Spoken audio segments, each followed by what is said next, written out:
Hey, I'm Jane and I'm your host. There's a moment of witness that comes for many Reiki practitioners, usually, not always, usually, after years of honouring the Reiki tradition that they've subscribed to, the lineage essentially, Usui Sekam, whatever. Showing up with devotion, maybe even teaching other people. And it's where something inside starts to whisper that something's not quite right. Now, this isn't always the case, like I mentioned. Some people not yet Reiki trained chat to me on social media about how they've identified this before training in Reiki. And though they're really, really pulled to learn, what I'm about to share on today puts them off. And I've been there. I've been there as a practitioner. I could feel it in my bones. And it was hierarchy. The hierarchy, the gatekeeping, the implication that you need someone else's permission, someone else's rituals, rules, ways of working, someone else's energetic stamp to access Reiki energy. I hit that moment really hard. And when I did, I made a choice because I could no longer ignore it that fundamentally changed not just my Reiki practice, but how I understand power, how I understand and live strong in my own spiritual authority, my worthiness, and what for me it actually meant to be a sovereign Reiki practitioner and mentor. Now, I stopped using Reiki attunements. It did not happen as quickly as that. You might be able to imagine. It happened at the end of about 5 years of co-creating with my spiritual team a pathway initially that was just for myself, which is now, of course, the Spirit-led Reiki pathway that I mentor. And I did not go easily, as ever. Though now, thankfully, I do find it much more simple to just simply trust change. But then I resisted putting into practice what I knew I was here to personally offer the world through fear. Perhaps that's a story for another day. I'm sure I'll have touched on it before as well. Now, before the mainstream Reiki community comes for me here, and I say this with such deep respect for the lineages and for the practitioners who feel called to that path. This isn't about judgment. This is about something much bigger. Reclaiming your sovereignty as a spiritual practitioner and recognizing that the gatekeeping we've accepted as tradition is actually a form of control masquerading as sacred structure. Now, let me explain what I mean here. Here's what I find nobody really talks about in mainstream Reiki training. Attunements are all about the process of reconnecting to spiritual wisdom. And we do not need a Reiki attunement to be able to do that. Now, side note, you might have heard me speak before about the many issues that this can cause, attunements can cause for empathic, intuitive, highly sensitive people who head into mainstream Reiki training and attunement, therefore, trapped within their gift of empath, absorbing and taking on others' emotional and energetic materials that does not belong to them. And so this then translates into Reiki sessions with clients as what's called energetic bleed, where you're either giving away your energy to or taking on your client's energy as your own, feeling anything from hot, drained, tired, cold, off, however your client's feeling emotionally or physically. Now, aside from this, attunements also create something else, a dependency on rigid structure, on dogma. When you receive an attunement, you're receiving, let's call it a transmission of energy through a specific lineage from a certain master, and in very commas, in a certain way. Now, there's a lot we could get into here about the variances and how each master is going to do that despite being of the same lineage. And we could talk about the dilution of the potency of Reiki because of it. We could go down the route of talking safe, ethical training, but we're going to hit a pause on that for this specific podcast today. An attunement says you can't access Reiki energy without me. You're not whole enough, you're not evolved enough, you're not worthy enough to channel Reiki energy by yourself with the support of your spiritual team. That's not a great feature. That, in my experience, is a flaw in the system. The attunement becomes this spiritual credential, when people speak to me, they don't talk about Reiki training. I'm so excited about my mainstream Reiki training. They talk about the attunement, because it has become a belief that the attunement part becomes the spiritual credential proof that you're a real practitioner, that you're initiated, that you've been chosen and approved by what's been put forward as someone with more authority than you. It answers a deep wound that many of us carry. Am I good enough? Do I belong? Can I trust myself? And the system says yes, but only if someone with more power, and in inverted commas, says that you can. This is hierarchy, this is control, and it runs deep in some spiritual traditions, because hierarchies are profitable, not just in the monetary sense. They are psychologically often really satisfying for the people at the top of the tree. And sometimes, if we're being honest with ourselves, for those of us who receive the attunement, suddenly feel chosen. Not always, but sometimes that can be a feature. Play into this part of us then that's told from the moment we enter into the world that we need validations from someone else or have to prove our worth, but chosen by whom and at what cost to your sovereignty. Now, I'd invite you to sit with this. Sit with this just for a moment. I appreciate it's not always the most comfortable, particularly if you are on a mainstream Reiki path. Find yourself maybe where I was as a mainstream Reiki Master. Reiki is fundamentally about channeling universal life force energy. Reiki is universal life force energy. That's what the word Reiki means. We most commonly call it Reiki energy or Reiki because a woman named Takata brought Usui Reiki to the West in the 1930s. Usui Reiki being Usui's style of working with Reiki energy. There were thought to be at least 4 other styles of Reiki being practiced when Usui developed his own. Therefore, Usui wasn't the founder of Reiki energy, he was the founder of his style of working with Reiki energy. And that's the biggest common misconception that I come across. Now, here's what I realised. If you don't need someone else's permission and energetic stamp to access being in the hollow bone state, now I'm going to come on to speak about that in a moment, so this makes complete sense for you. Then, in my experience, that sovereignty that we're chasing, that uniqueness, that spiritual authority in our practice, it's not coming in because we're dependent. You're external referencing your own power, if you like. Now think about it. Yeah, the moment that you do that, the moment that you're giving your power to someone else outside of you, you're already compromising Reiki healing power, because healing requires us to trust ourselves. It requires us to know at the deepest level that we're worthy of channeling Reiki energy, and that us alone, you alone, hold the spiritual authority to actually be able to do that. Not just in part, but in full, really confidently, without doubt, second guessing, questioning. Not because someone else told you so, but because you know it, you sense it, and you can do it. The attunement system keeps you searching outside yourself for proof of your worth. I wanted something different as a practitioner, as a mentor. I wanted not just to understand, but to feel that my ability, my spiritual sovereignty, my worthiness is inherent, not conferred. And I would love for every other practitioner to feel that way as well. And that's when everything shifted. When I moved away from attunements, I had to ask myself a harder question and then hand the path forward over to my spiritual team. What am I then mentoring? Connection with Reiki energy. What am I using to mentor? How are we connecting with Reiki energy? The answer that I was eventually gifted was fairly radical, and it terrified me, if I'm being honest, at first.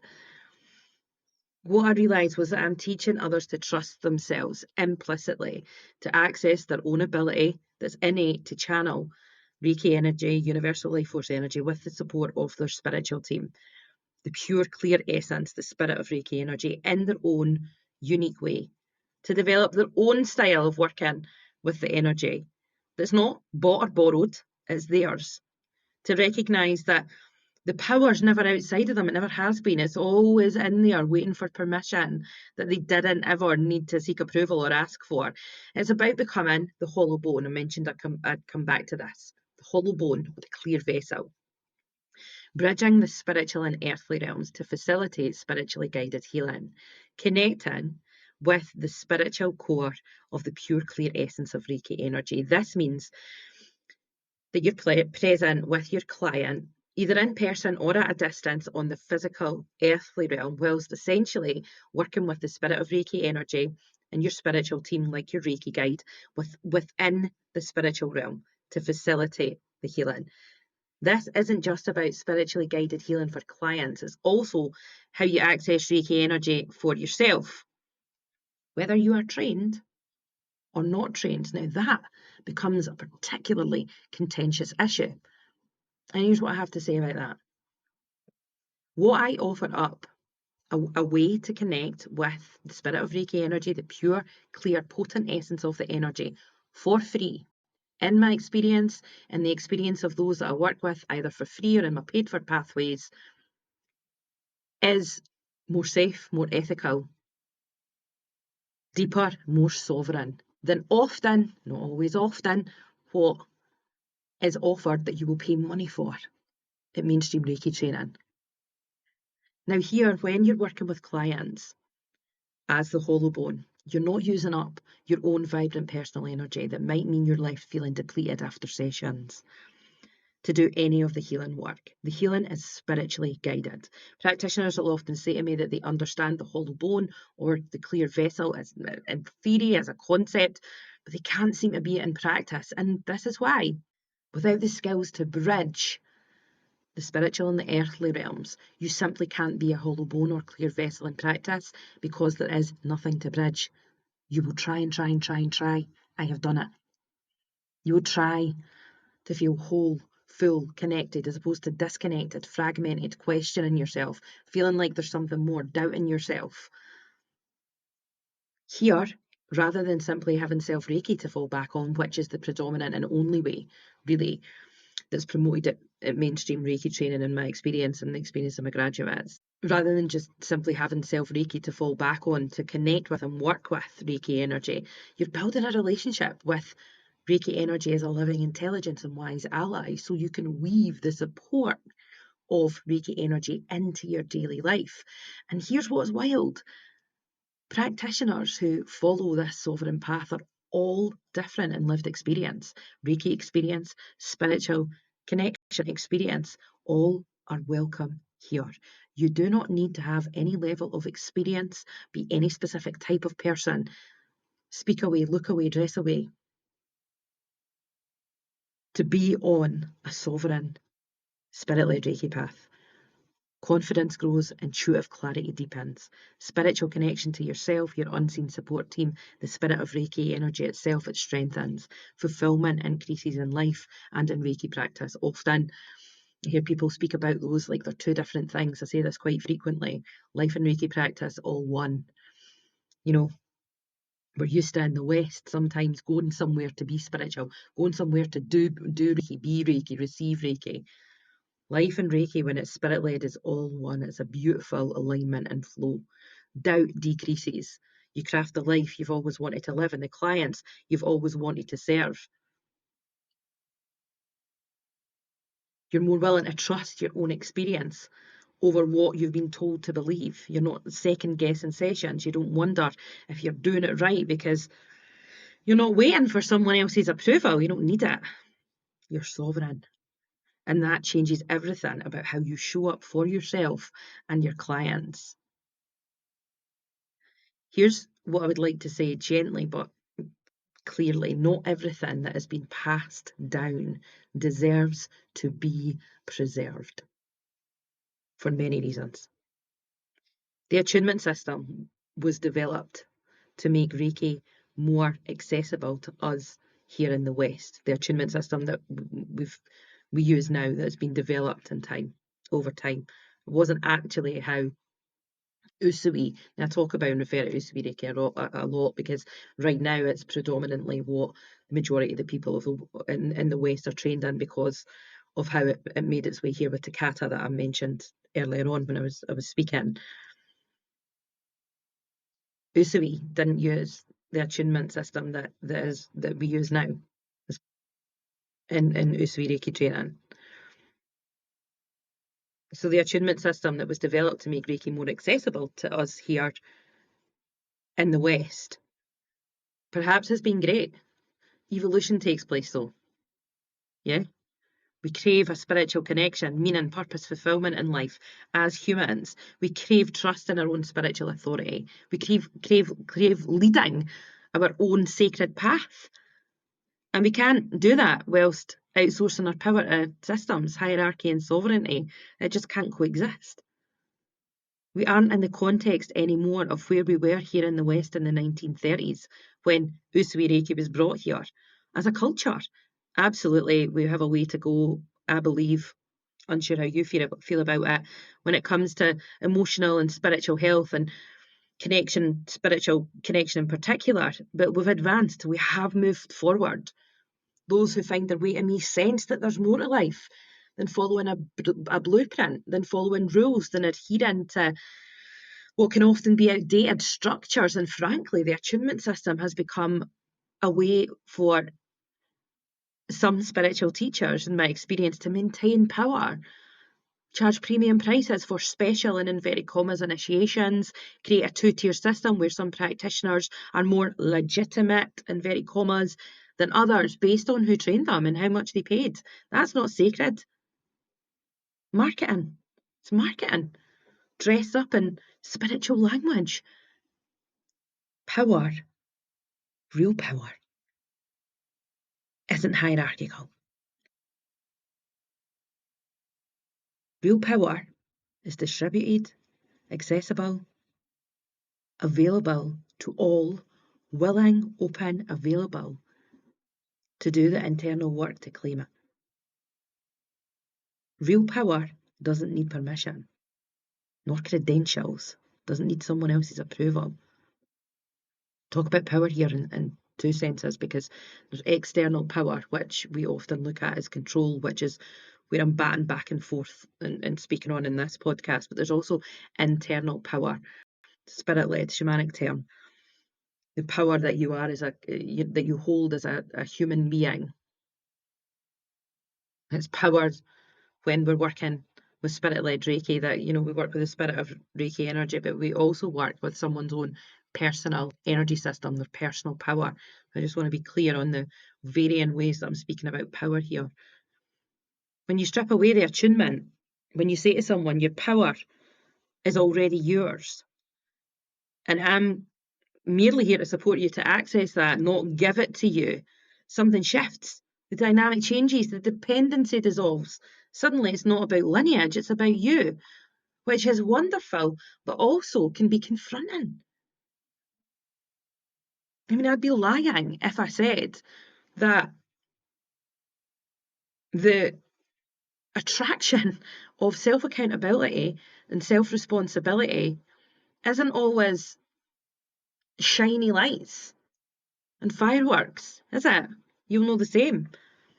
Of course, I believe that sovereign, safe, empowering Reiki training is vital.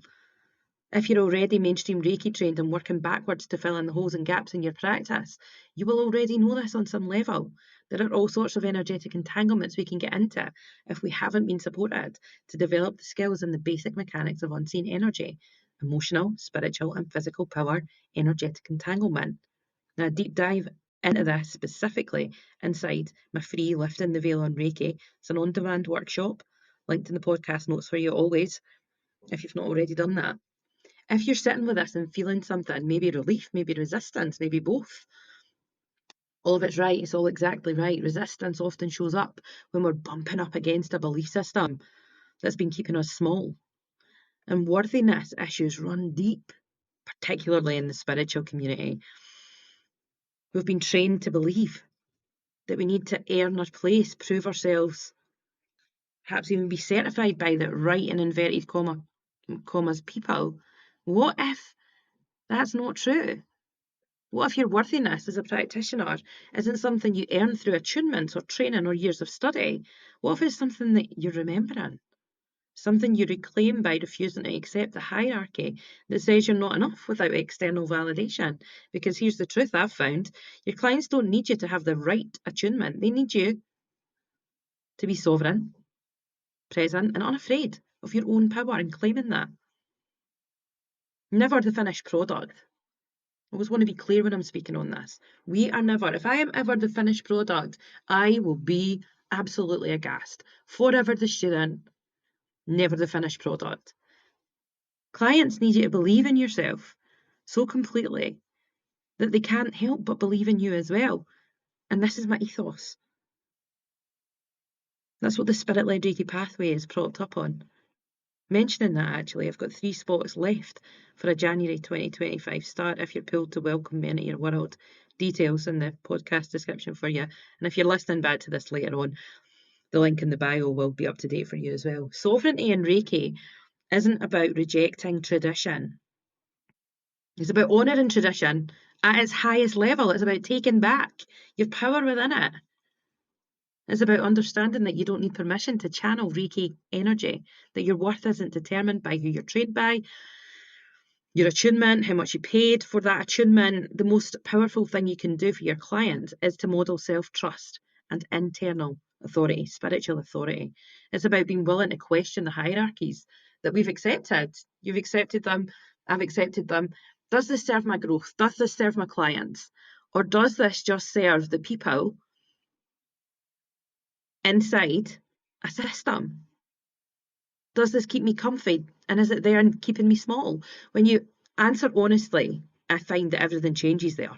You stop waiting for permission, you stop doubting yourself, you stop searching outside of yourself for proof of your enoughness, of your worthiness. You start showing up as the practitioner that you have always been, not because somebody else validated you, but because you've given that to yourself. That's the work, that's the transformation. And if you're ready to reclaim that sovereignty, to evolve within your life in Reiki practice, to move beyond attunement-based training into something deeper, more authentic, more unique, more you, I'm absolutely here for it. The spiritual Reiki path is ultimately about one thing: learning to trust yourself, not your mentor, lineage, attunements, just you. And the moment that you really get that, the moment you stop looking outside yourself for permission and start looking inside yourself for wisdom, trusting your spiritual team, trusting your innate ability, your compass, your intuition, everything transforms. The power, the potency of the Reiki healing transforms. Your clients feel it, your energy shifts, your confidence becomes unshakable. That's what happens when you choose sovereignty. And that's what I'm committed to building with practitioners like you who are here and ready to go there deeper. Really looking forward to chatting to you again next week for another episode of Reiki Redefined.